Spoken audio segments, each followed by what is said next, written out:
The morning sun cast long shadows across the manicured gardens of Windsor Castle, as Prince George walked quietly along the stone pathway. At 25, he had grown into a thoughtful young man who preferred observing to speaking, listening to commanding. His footsteps echoed softly against the ancient walls as he made his way toward the private quarters, where his personal protection officer, Marcus Thompson, was waiting. Marcus had been George's guard for nearly 8 years, assigned when George was still a teenager, learning the ropes of royal life. The relationship between them had evolved from strictly professional to something resembling friendship, though both men understood the boundaries that could never be crossed. Marcus was 42, a former military man with sharp eyes and an even sharper sense of duty.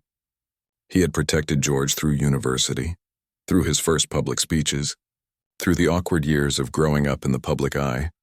George found Marcus standing by the window in the small anteroom adjacent to his study, staring out at the grounds with an expression George had never seen before. There was something different in Marcus's posture, a heaviness that seemed to weigh down his usually straight shoulders. The morning briefing had been scheduled for 9 o'clock, but it was now nearly 10, and Marcus had not appeared at George's door as he always did. Precisely on time. "Marcus," George said softly, not wanting to startle him. "I was wondering where you were." Marcus turned, and George immediately noticed the redness around his eyes, the way his jaw was set tight as if he was holding back words that wanted to escape. In all their years together, George had never seen Marcus show anything but complete composure. Even during the most stressful public events, when crowds pressed too close or when security threats required split-second decisions, Marcus remained calm and controlled. "Your Royal Highness," Marcus said, his voice slightly hoarse. "I apologize for the delay. I was gathering my thoughts." George stepped closer, his concern evident. He had learned to read people's emotions carefully, a skill that served him well in royal duties but also made him sensitive to the pain of others. "Is everything all right? You seem troubled." Marcus looked down at his hands, which were clasped tightly in front of him. For a moment he seemed to struggle with something internal, as if weighing whether to speak or remain silent. George waited patiently, having learned that rushing people rarely led to honest conversation. "Sir?" Marcus began, then stopped. He took a deep breath and started again. "There's something I need to tell you. Something personal that affects my ability to continue in my current position." George felt a knot form in his stomach. In 8 years, Marcus had never mentioned personal matters that might interfere with his duties. The man was dedicated to the point where George sometimes worried he had no life outside of protecting the royal family. "Please sit down," George said, gesturing to the 2 leather chairs by the fireplace. "And please just call me George. We're alone." Marcus hesitated, then moved to one of the chairs. George took the other, leaning forward slightly to show he was listening with his full attention. The room was quiet except for the distant sound of gardeners working outside and the soft ticking of an antique clock on the mantelpiece. "My daughter," Marcus said quietly, his voice barely above a whisper. "Emma, she's 15 now. You've seen her picture on my desk." George nodded.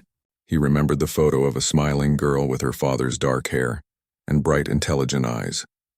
Marcus had mentioned her occasionally over the years, usually when explaining why he couldn't work certain holidays or when he needed to attend school events.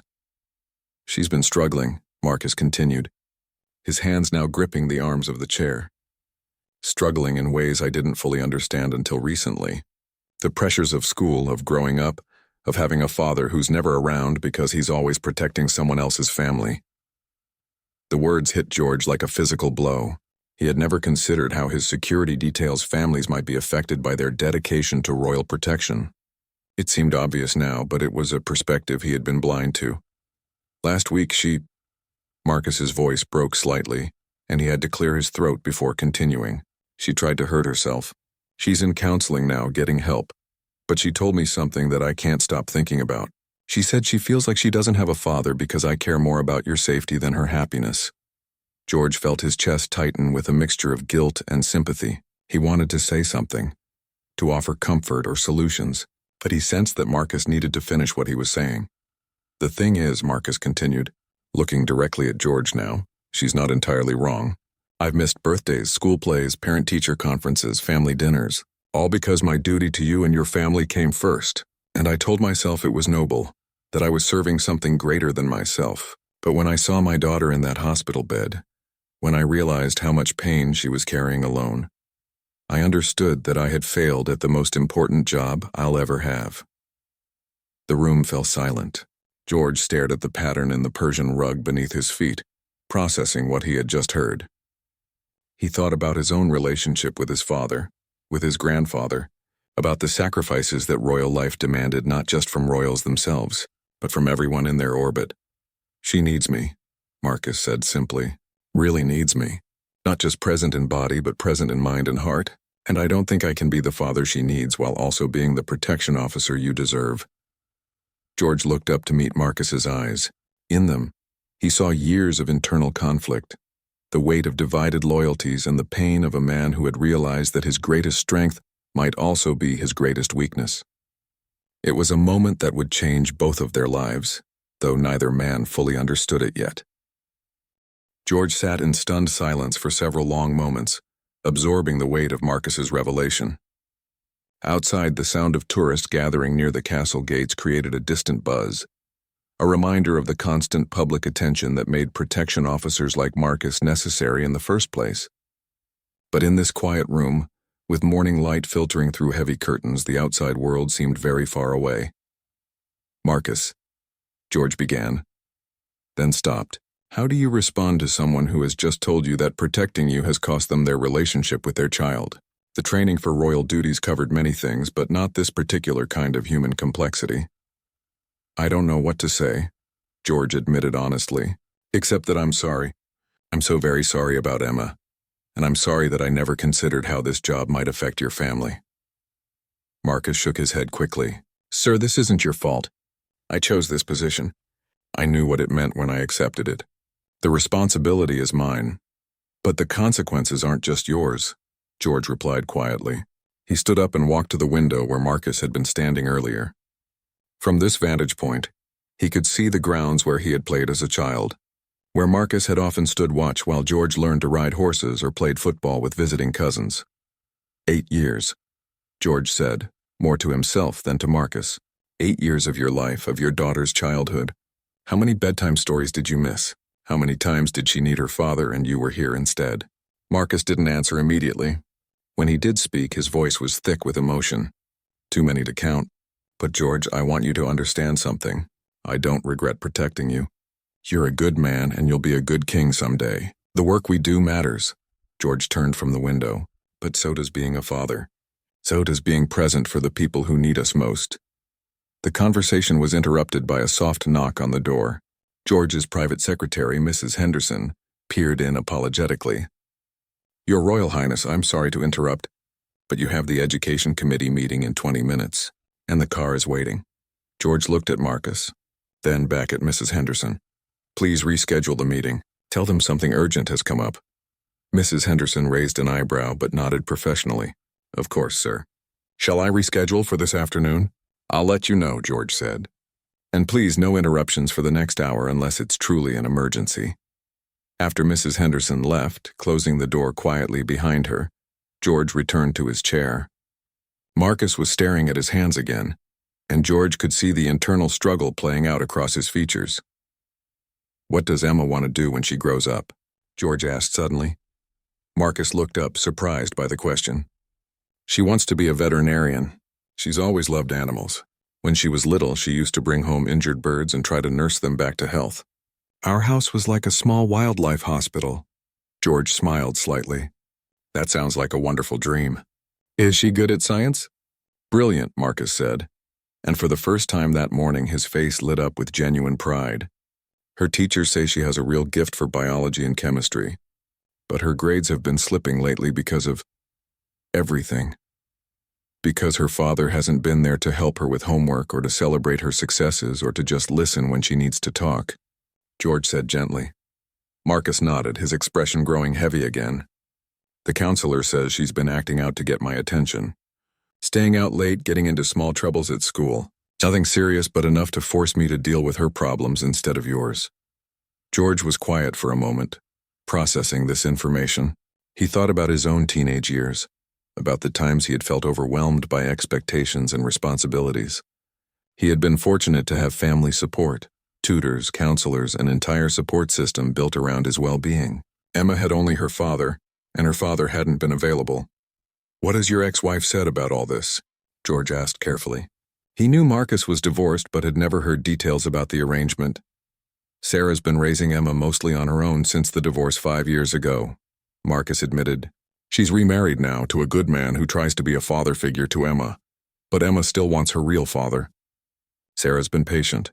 More patient than I deserved, but even she's starting to say that maybe it's time for me to choose between my career and my daughter."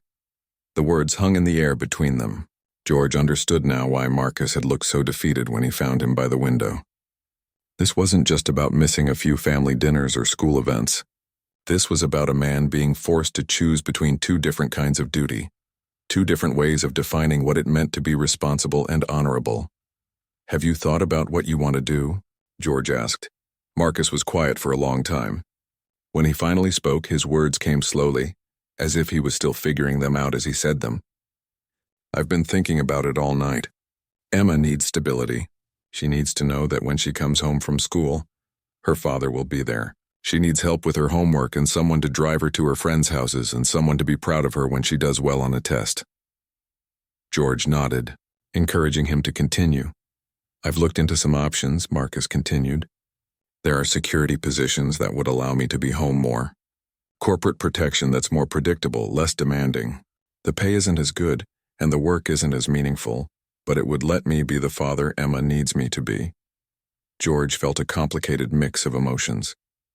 He was sad at the thought of losing Marcus, who had become not just a protector, but a constant, reassuring presence in his life.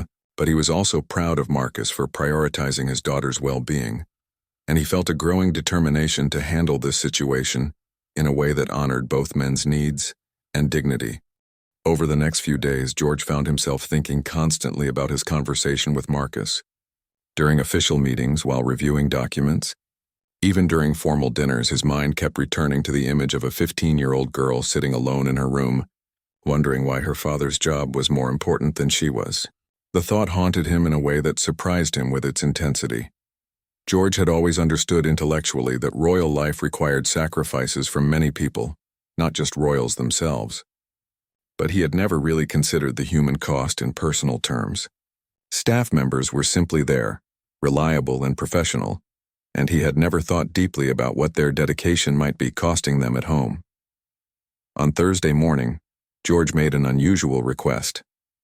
Instead of his normal schedule, he asked to meet with the head of royal security, Commander Patricia Walsh. She was a stern woman in her 50s who had overseen royal protection for nearly 2 decades and was known for her no-nonsense approach to security matters, Your Royal Highness, Commander Walsh said as she entered George's private study, her posture perfectly straight and her expression professionally neutral. "I understand you wanted to discuss some security matters. Please sit down," George said, gesturing to the chair across from his desk. "I wanted to talk to you about Marcus Thompson." Commander Walsh's expression didn't change, but George caught a slight tightening around her eyes. "Is there a problem with Officer Thompson's performance, sir?" "No, quite the opposite," George said carefully. "Marcus has been exemplary in every way, but I understand he's been dealing with some personal challenges that might affect his position." Commander Walsh nodded slowly. "Officer Thompson did request a meeting with me for tomorrow morning. I assume it's regarding those personal matters you mentioned." George leaned forward. "What do you know about his situation?" "I know he has a teenage daughter who's been struggling, and I know that our demanding schedule makes it difficult for him to provide the support she needs," Commander Walsh replied. "It's not an uncommon problem in our line of work, unfortunately." "Not uncommon?" George asked, surprised. Commander Walsh sighed, and for a moment her professional facade softened slightly. "Sir, the nature of royal protection means long hours, unpredictable schedules, and absolute priority given to our charge's safety. It's extremely demanding on families. We lose good officers regularly because they can't balance the job with their personal responsibilities." George felt a sinking feeling in his stomach. "How regularly?" "In the past 5 years, I've had 12 officers request transfers to less demanding positions, and another 8 resign entirely to take jobs that allowed them more family time," Commander Walsh said matter-of-factly.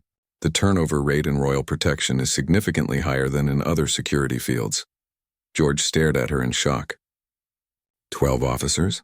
but I've only been aware of a few changes in personnel. We typically handle transitions quietly to avoid disrupting your routine, Commander Walsh explained. New officers are thoroughly briefed and introduced gradually. Most principals never notice the full extent of personnel changes.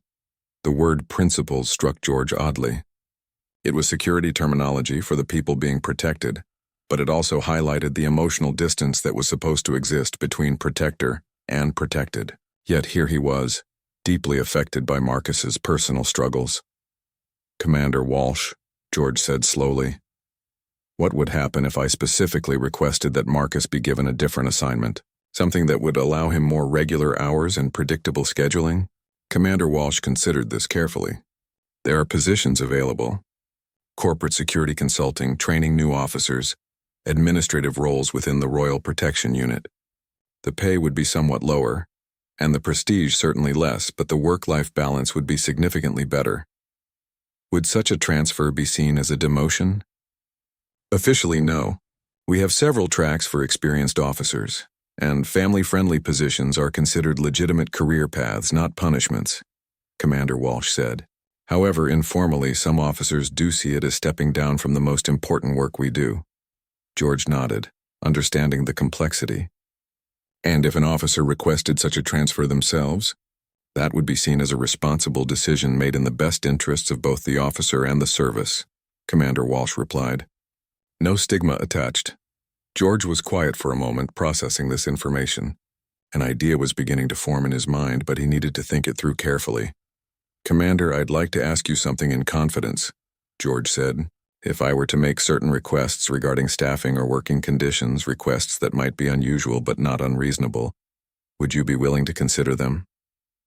Commander Walsh raised an eyebrow. That would depend on the nature of the request, sir. My primary concern is always security. Of course, George said. But hypothetically, if there were ways to maintain security while also addressing some of the work-life balance issues you mentioned, would that be worth exploring? Hypothetically, yes, Commander Walsh said cautiously. Retaining experienced officers is always preferable to constantly training new ones. High turnover is actually a security concern in itself. George nodded, his idea becoming clearer. I'd like to schedule a meeting for tomorrow afternoon. You, me, and Marcus. Would that be possible? Certainly, sir. Shall I inform Officer Thompson? Yes, but don't tell him what it's about, George said. Just that I've requested his presence for a security discussion. After Commander Walsh left, George sat alone in his study, staring out at the gardens where he had seen Marcus watching over him countless times. He thought about Emma Thompson, about the other officers who had left their positions because of family pressures, about the human cost of the system that protected him. He picked up his phone and made a call to his private secretary. Mrs. Henderson, I need you to set up a very discreet meeting for me. I want to speak with someone from the Palace's Family Support Services, someone who understands counseling and family dynamics. Of course, sir. May I ask what this is regarding? George hesitated, then decided on honesty. I'm trying to understand how we can better support the families of our staff members. I think we might be missing something important. That evening, George did something he had never done before. He looked up the personnel files of his security detail, not the official summaries he normally saw, but the more detailed records that included family information and previous assignments. What he found both amazed and troubled him. Marcus was one of 7 officers currently assigned to George's protection detail. Of those 7, 3 were divorced, 2 had never married, and 1 was married but had no children. Only 1 officer, besides Marcus, had children at home, and that officer had specifically requested the position because his children were older and more independent. George realized that his protection team had been carefully selected not just for their skills and experience, but for their lack of significant family obligations.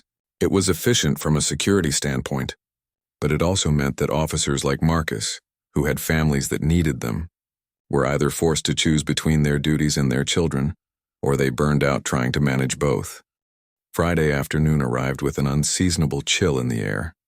George had spent the morning meeting with Dr. Sarah Mitchell from the Palace's Family Support Services, a conversation that had opened his eyes even further to the challenges faced by royal staff members. Dr. Mitchell had shared statistics about stress, divorce rates, and family problems among palace employees that were significantly higher than national averages. Now, as George waited in his study for Commander Walsh and Marcus to arrive, he felt nervous in a way he rarely experienced. He had made a decision that went against conventional royal protocol, and he wasn't entirely sure how it would be received. Commander Walsh arrived first, punctual as always, followed a few minutes later by Marcus. George noticed immediately that Marcus looked tired, as if he hadn't been sleeping well. His usually impeccable uniform seemed somehow less crisp, and there was a heaviness in his movements that spoke of emotional exhaustion. "Please, both of you, sit down," George said, gesturing to the chairs arranged in front of his desk. He had deliberately chosen this setup rather than the more formal seating arrangement typically used for official meetings. "Marcus," George began, looking directly at his protection officer, "Commander Walsh tells me you've requested a meeting with her regarding your position." Marcus straightened slightly, his professional training taking over. "Yes, sir. I intended to submit my resignation effective in 2 weeks. George saw Commander Walsh's subtle reaction, a slight tightening of her jaw that suggested this wasn't entirely unexpected, but was still unwelcome news. "Before you do that," George said carefully, "I'd like to discuss some alternatives, but first I want to ask you something, and I need you to be completely honest with me. If you could design your ideal job, one that allowed you to support your family properly while still doing meaningful work, what would it look like?" Marcus looked confused by the question. "Sir, I'm not sure I understand." "Forget about existing job descriptions or current policies," George continued. "If you could create a position that worked for both your professional skills and your responsibilities as a father, what would that position be?" Marcus glanced at Commander Walsh, who nodded encouragingly, then looked back at George. "I suppose I would want work that still involved protection and security, because that's what I'm trained for and what I'm good at. But I'd want regular hours, or at least predictable scheduling. I'd want to be able to coach Emma's football team if she decides to join one, and I'd want to be home for dinner more often than not." George nodded. "What about travel?" "Minimal," Marcus said without hesitation. "Emma needs stability right now. She needs to know that when she gets home from school, I'll be there to help with homework, or just to listen if she's had a bad day." "And what about the type of work? Would you be interested in training other officers, developing security protocols, consulting on protection strategies?" Marcus's eyes lit up slightly. "Actually, yes. I've often thought about ways we could improve our training programs, especially around family integration and work-life balance. And I've seen a lot of different situations over the years that could inform better security protocols." George exchanged a glance with Commander Walsh.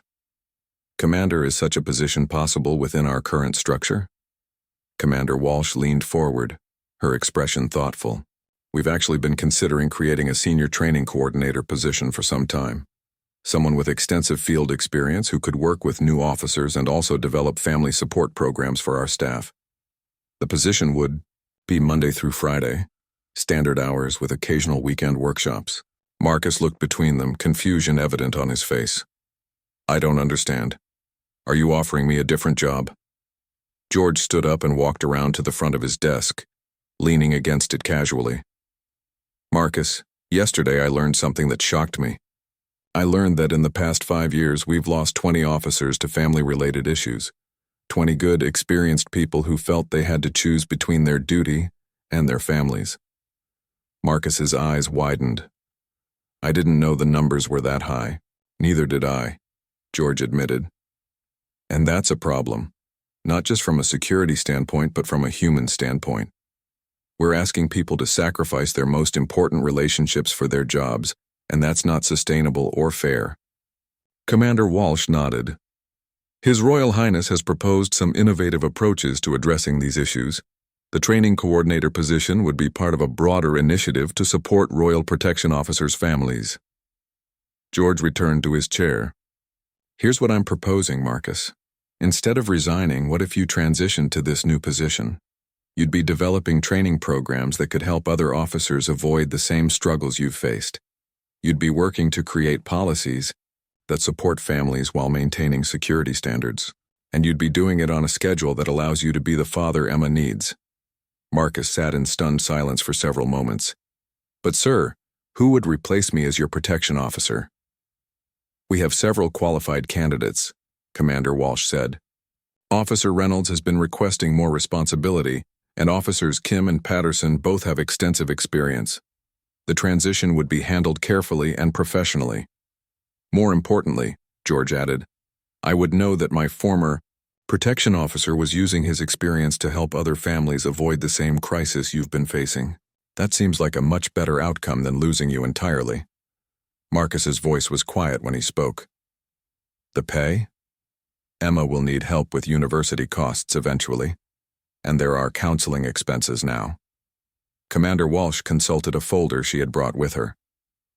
The position would be classified as Senior Training Coordinator, with a salary equivalent to your current pay grade, plus a family support allowance. Additionally, the position includes enhanced family benefits, including counseling services and educational support for dependents. George watched Marcus process this information. He could see the man weighing options, considering possibilities he hadn't imagined when he woke up that morning. There's something else, George said softly.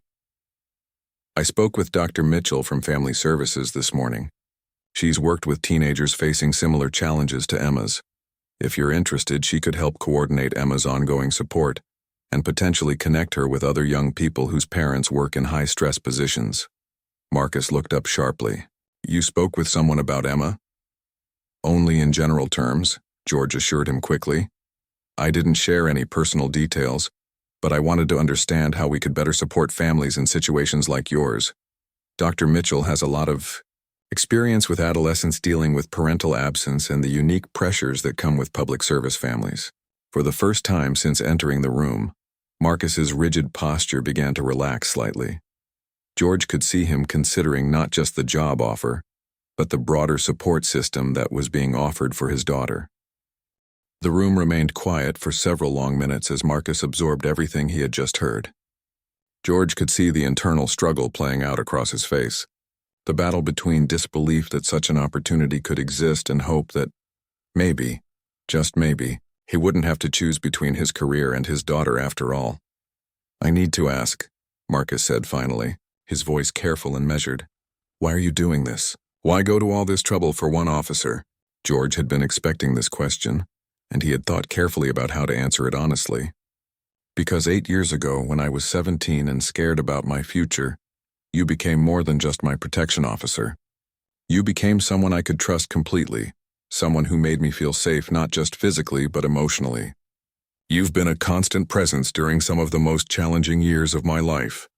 He paused, looking directly at Marcus. But more than that, yesterday I realized that I've been selfish.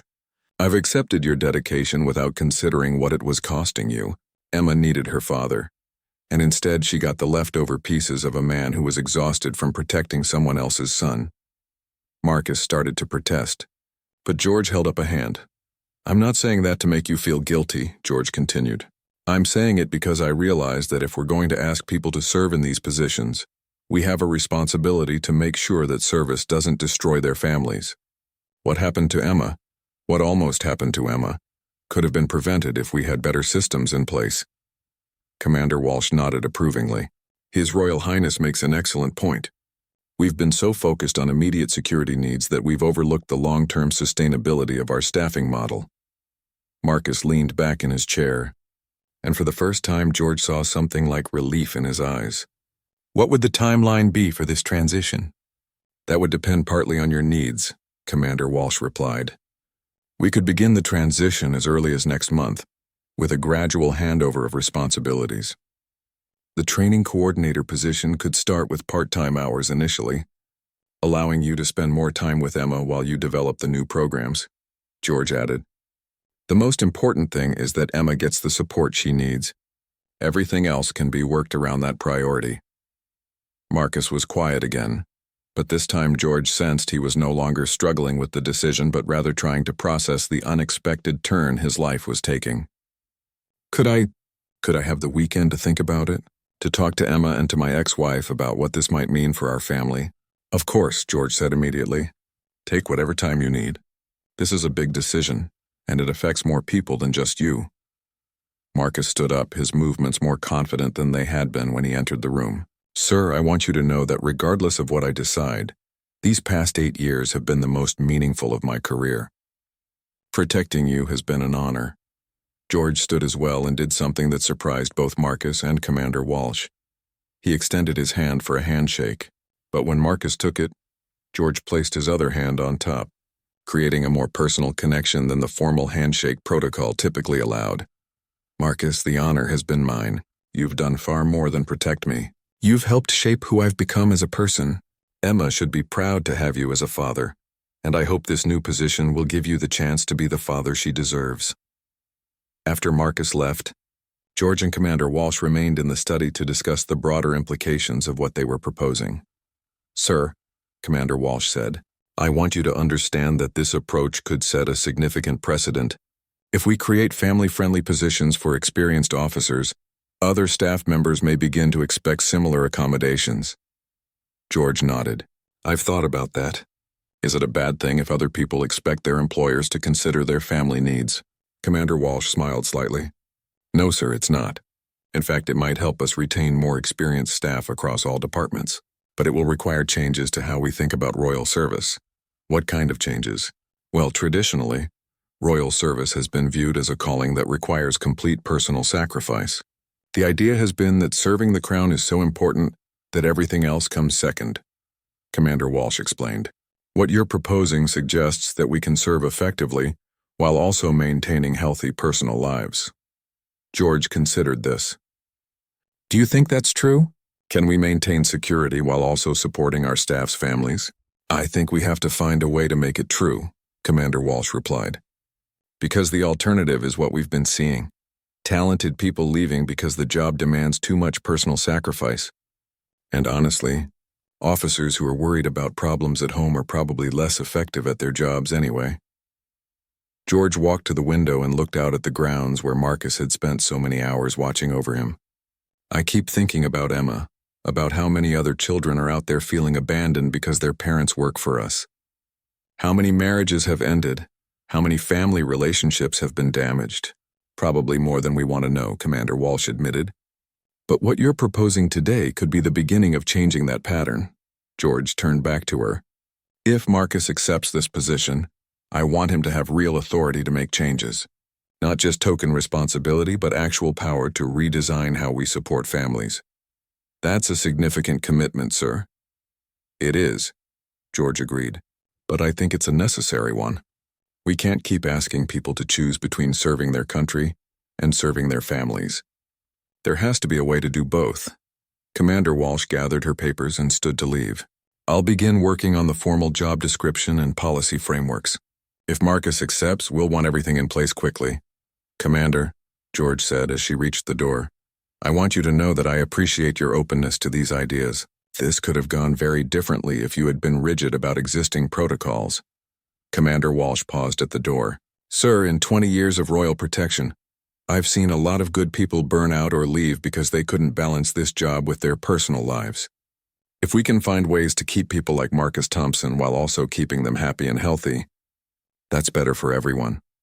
After she left, George sat alone in his study, thinking about the conversation and about the weekend ahead. He knew Marcus would spend the next few days discussing this opportunity with his family, weighing the possibilities against the risks, trying to determine if this new path could really offer what it promised. George hoped it could. More than that, he hoped this was just the beginning of broader changes that would make royal service sustainable for people with families and personal lives outside the palace walls. Monday morning arrived with Marcus feeling a mixture of nervousness and anticipation that he hadn't experienced in years. The weekend had been emotional and transformative in ways he couldn't have predicted. When he had sat down with Emma on Saturday morning to explain what had happened at the palace, he had expected questions, maybe skepticism about whether this new opportunity would really be different from his current position. Instead, Emma had surprised him by crying. Not tears of sadness, but tears of relief so profound that Marcus realized how much his absence had been affecting her, even more than he had understood. She had told him things over the weekend that broke his heart, but also gave him hope. She talked about lying awake at night worried that something would happen to him while he was protecting Prince George, about feeling jealous of the royal family because they got to see her father more than she did, about wondering if she would ever be as important to him as his job was. His ex-wife Sarah had been cautiously optimistic about the new position, but she had also been direct about her expectations. This is Emma's last chance to have a relationship with her father during her teenage years, she had said.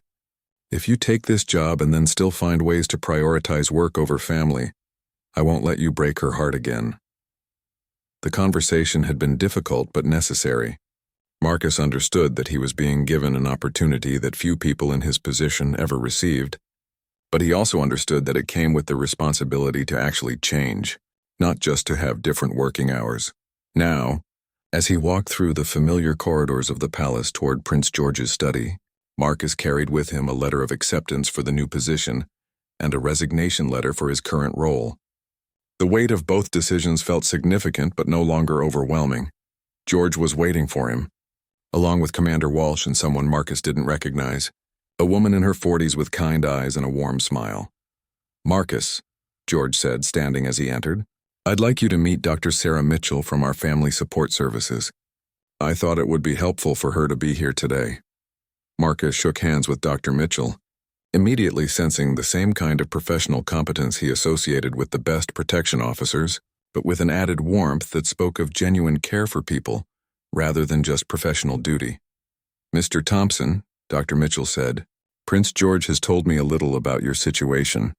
I want you to know that supporting families in transition is something we take very seriously here, and if you decide to accept this new position, we'll make sure both you and Emma have all the resources you need." George gestured for everyone to sit. "Marcus, have you had a chance to think about our discussion?" Marcus reached into his jacket and pulled out both letters, setting them on the small table between the chairs. "I have. I've talked extensively with my daughter and my ex-wife, and I've done a lot of thinking about what I really want my life to look like." He picked up one of the letters.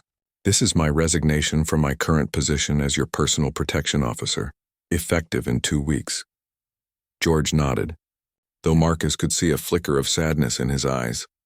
Marcus picked up the second letter. "And this is my acceptance of the position as Senior Training Coordinator for Royal Protection Services." The relief that washed over George's face was immediate and profound. Commander Walsh smiled, and Dr. Mitchell looked pleased but not surprised. "I'm grateful," Marcus continued, "more grateful than I can express. But I need you all to understand that I'm accepting this position not just as a job change, but as a commitment to becoming the father my daughter needs. That means that for the first time in 8 years, my family will come first." George leaned forward. "That's exactly what we want, Marcus. The whole point of creating this position is to allow you to be successful both as a professional and as a father." Dr. Mitchell added, "I've already begun developing a support plan for Emma. We have programs specifically designed for teenagers whose parents work in high-stress government positions. If she's interested, we can connect her with other young people who understand the unique challenges she's faced." Marcus felt a tightness in his chest that he recognized as suppressed emotion. She would like that, I think. She's felt very alone in dealing with having a father who was never around. Commander Walsh opened a folder she had brought with her. "I've drafted a preliminary job description based on our discussion Friday. The core responsibilities include developing family integration protocols for new officers, creating support systems for current staff with families, and designing training programs that address work-life balance issues." She handed Marcus a document. "You'll have a small team to work with, including a family counselor and an administrative assistant. The goal is to create a comprehensive support system that we can eventually expand to other departments within the royal household." Marcus scanned the document, impressed by the thoroughness and the real authority it represented. "This is more responsibility than I expected. You have 8 years of field experience and a personal understanding of the challenges we're trying to address," George said. "That makes you uniquely qualified to develop solutions that actually work." Dr. Mitchell spoke up. "There's also a personal development component we'd like to include. We want to provide family counseling services, not just for crisis situations like Emma's recent struggles, but as ongoing support to help families navigate the unique pressures of royal service." Marcus looked up from the document. You mean counseling for families would be a normal part of the job, not a sign that something's wrong? Exactly, Dr. Mitchell replied. We want to normalize family support the same way we normalize physical fitness requirements or continuing education for security skills. George stood and walked to the window, then turned back to face the group. Marcus, I need to ask you something, and I want you to be completely honest. Are you comfortable with the fact that this change means you'll no longer be directly responsible for my protection? Marcus considered the question carefully. Yes, I am. Not because I don't care about your safety, but because I know you'll be in excellent hands with the other officers. And honestly, I think I can serve you better in this new role than I was serving you in my old one. What do you mean? Marcus chose his words carefully. For the past year, maybe longer, I haven't been giving you my full attention. I've been physically present but emotionally distracted by worry about Emma. There were times when I was standing next to you but thinking about missing another one of her school events, or wondering if she was okay at home. That's not fair to you and it's not safe. George nodded slowly. I suspected as much, but I didn't know how to address it without making things worse for you. In this new position, I can focus completely on the work, because I'll know Emma is okay, Marcus continued. I'll be able to do my best work because I won't be torn between competing loyalties. Commander Walsh looked pleased. That's exactly the kind of insight we need someone in this position to have. The understanding that family stress affects job performance, and that supporting families actually improves security rather than compromising it, Dr. Mitchell added. We've seen this pattern in other high-stress professions. When organizations actively support work-life balance, they get better performance from their employees, not worse. George returned to his seat. When would you like to start the transition? Marcus glanced at his acceptance letter. I wrote that I could begin the new position in 3 weeks, which would give me time to properly hand over my current responsibilities, and also to spend some focused time with Emma before starting something new. That sounds perfect, George said. And Marcus, I want you to know that during that transition time, your priority should be your family. Commander Walsh and I will handle the details of transferring your protection duties. As the meeting concluded and the various documents were signed, Marcus felt a sense of closure and new beginning that he hadn't experienced in years. When he shook hands with George at the end, it felt different from all the formal interactions they had shared over the past 8 years. It felt like the beginning of a new kind of partnership, one based on mutual respect and shared goals rather than duty and hierarchy. 6 months later, George stood in the same study where his conversation with Marcus had begun, but everything felt different now. The morning light streaming through the windows seemed brighter somehow, and the atmosphere in the palace had a quality that he could only describe as more human. A soft knock on the door interrupted his thoughts. Come in, he called. Marcus entered, but his appearance was transformed from the tired, conflicted man who had stood by this same window months earlier. He looked rested, confident, and genuinely happy in a way George had never seen before. He carried a folder of reports and a tablet, the tools of his new trade. Good morning, Your Royal Highness, Marcus said with a smile. I have the quarterly family support report you requested. George gestured to the chairs by the fireplace, the same ones where they had sat during that life-changing conversation. Please tell me how things are going. Marcus settled into his chair with the easy confidence of someone who had found his proper place in the world. The numbers are remarkable, actually. Since we implemented the family integration program, we've had 0 resignations due to family conflicts. More importantly, job satisfaction surveys show significant improvement across all departments. George leaned forward with interest. What's been the most successful initiative? The flexible scheduling program has been transformative, Marcus replied, consulting his tablet. We've proven that protection duties can be effectively managed with officers working more predictable hours. It required some creative scheduling and cross-training, but the results speak for themselves. Marcus looked up from his device. We've also had 15 officers take advantage of the family counseling services, and the feedback has been overwhelmingly positive. People are addressing stress and communication issues before they become crises. George smiled. And how is Emma doing? Marcus's entire demeanor brightened. She's thriving.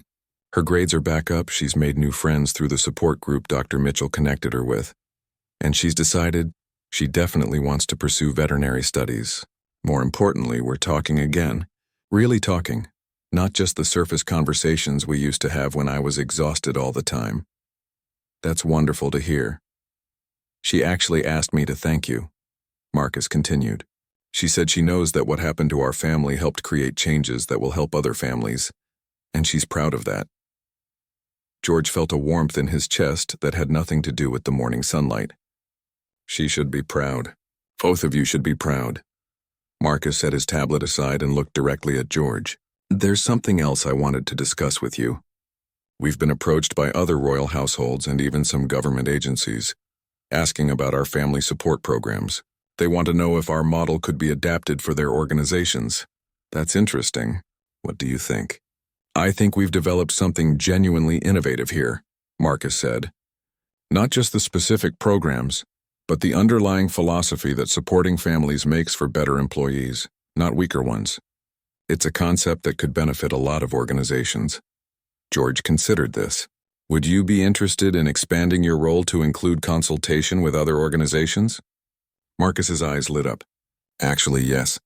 I've been thinking about it quite a bit. We've proven that these approaches work, and I'd love to help other families avoid the crisis that Emma and I went through. What would that look like practically? Marcus opened his folder and pulled out a document. I've drafted a proposal for creating a Royal Family Support Institute. It would be based here but would offer training, consultation, and program development for other organizations dealing with similar challenges. George took the document and scanned it quickly. The proposal was thorough and thoughtful, outlining ways to share their successful model while maintaining the security and privacy necessary for royal operations. This is impressive work, Marcus. Have you discussed it with Commander Walsh? She's very supportive. She thinks it could actually enhance our security by creating professional relationships with other protection agencies and by establishing us as leaders in this field. George set the document aside. I'd like to review this more thoroughly, but my initial reaction is very positive. You've taken a personal crisis and turned it into an opportunity to help others facing similar challenges. Marcus was quiet for a moment, then spoke thoughtfully. 6 months ago I thought I was going to lose everything that mattered to me. I thought I had to choose between serving you and serving my family. Instead, I found a way to serve both that's more meaningful than anything I've ever done. George nodded. I've learned something too. I've learned that taking care of the people who serve us isn't just the right thing to do. It's also the smart thing to do. Happy families make for better employees, and better employees make for better service. There's something else, Marcus said, pulling out a photograph. Emma wanted me to show you this. George looked at the photo, which showed Emma in a veterinary clinic wearing scrubs and holding a small dog. She was smiling with the kind of genuine happiness that comes from pursuing one's passion. She's been volunteering at a local animal clinic, Marcus explained. The regular schedule I have now means I can drive her there and pick her up. She says it's helping her prepare for her university applications, but I think it's also helping her heal from everything she went through. George studied the photo, seeing in Emma's face the kind of contentment and purpose that had been missing from Marcus's descriptions of her, just months earlier. Marcus, George said, I want you to know that watching this transformation, seeing how these changes have affected not just you but Emma and probably dozens of other families, has been one of the most rewarding experiences of my royal duties. Marcus smiled. Sir, I think what you did was more than royal duty. I think what you did was leadership. Real leadership. The kind that looks at individual human stories and finds ways to make systemic changes that help everyone. George felt the weight of that compliment. I hope so. I hope we've created something that will last beyond any individual circumstances. I think we have, Marcus replied. The programs are now built into the royal household's standard operations. Future officers will benefit from family support services as a normal part of their employment, not as an emergency intervention. George stood and walked to the window where he had first seen Marcus looking so troubled months earlier. Now, when he looked out at the grounds, he didn't just see the place where Marcus had protected him for 8 years. He saw a symbol of how personal relationships and professional duties could coexist and strengthen each other, rather than compete. Marcus, George said, turning back to him, I have one more question for you. If you could go back and change anything about how this situation developed, what would you change? Marcus considered the question carefully. I would have spoken up sooner about the struggles my family was facing. I would have asked for help before it became a crisis. But honestly, I'm not sure the help would have been available before you decided to create it. George nodded. That's what I was thinking too. Sometimes it takes a crisis to reveal the flaws in our systems. The important thing is what we do with that revelation. Marcus stood and gathered his materials. Well, what we've done is create a model that puts families first while still maintaining excellence in service. And we've proven that those two goals aren't incompatible. As Marcus prepared to leave, George extended his hand once again. But this time, instead of the formal handshake of royal protocol, it was the handshake of two partners who had worked together to solve a problem and create something meaningful. Thank you, Marcus, George said, for your 8 years of protection, for your honesty about your struggles, and for your dedication to making sure other families don't have to face the same choices you faced. Marcus shook his hand firmly. Thank you, sir, for listening, for caring enough to act, and for proving that leadership means finding ways to serve everyone, not just the people at the top. After Marcus left, George remained by the window, thinking about the ripple effects of one difficult conversation. Emma Thompson was pursuing her dreams with her father's support. Marcus had found a way to serve that fulfilled him professionally and personally. Other families throughout the royal household were benefiting from programs designed to prevent the kind of crisis the Thompsons had faced. But perhaps most importantly, the royal household had embraced a new understanding of what service meant, one that recognized the humanity and family needs of everyone who chose to dedicate their careers to the crown. It was a small revolution, accomplished quietly and without fanfare, but it was one that would affect countless lives for years to come. George smiled as he watched the grounds where Marcus had once stood guard, knowing that the legacy of his protection would extend far beyond the 8 years he had spent ensuring one prince's safety. It would live on in every family that was supported, every marriage that was strengthened, and every child who grew up knowing that their parents' service to others didn't have to come at the cost of their family's happiness.